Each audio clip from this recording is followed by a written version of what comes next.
పేదవాడికి రక్షకుడు, మనకు కొండంత అండగా నిలిచేవాడు, మనసులో తలచిన వెంటనే గుండెల నిండా ధైర్యాన్ని నింపగలిగే మహాయోధుడు, అభయహస్తంతో ఎల్లవేళలా మనల్ని కాపాడే ఆ పవనపుత్రుడి ఇప్పుడు మనసారా స్తుతించుకుంటూ శ్రీ పంచముఖ ఆంజనేయ స్వామిగా అవతారమెత్తిన కథని దృశ్య రూపంలో తిలకిద్దాం రండి. ఆంజనేయం ప్రసన్నాంజనేయం ప్రభాతజ్ఞాయం ప్రతీకదాయం భజేవాయం భజే బాలగాత్రం భజేయం పవిత్రం భజే సత్యమిత్రం భజే రఘుపం భజే బ్రహ్మతేజం. అది రామాయణ మహాయుద్ధం భీకరంగా సాగుతున్న తరుణం.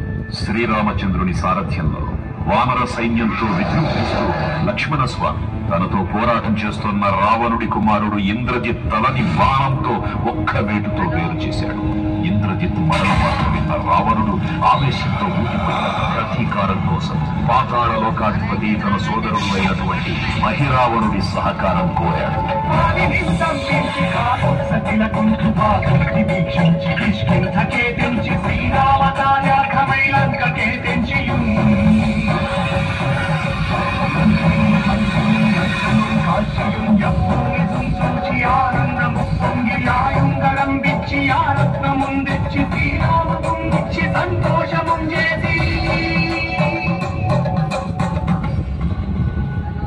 తన ప్రభువులను కాపాడుకోవడానికి వాయువేగంతో పాతాళలోకానికి చేరుకున్న ఆంజనేయ స్వామికి సగం మొసలి సగం వానర రూపంలో ఉన్న వింత జీవి ముఖద్వారం వద్ద కాపలా కాస్తూ కనిపిస్తుంది.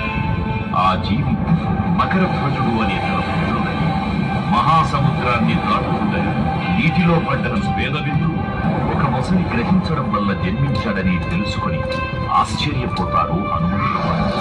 బ్రహ్మాండమైనట్టి ఆసక్తి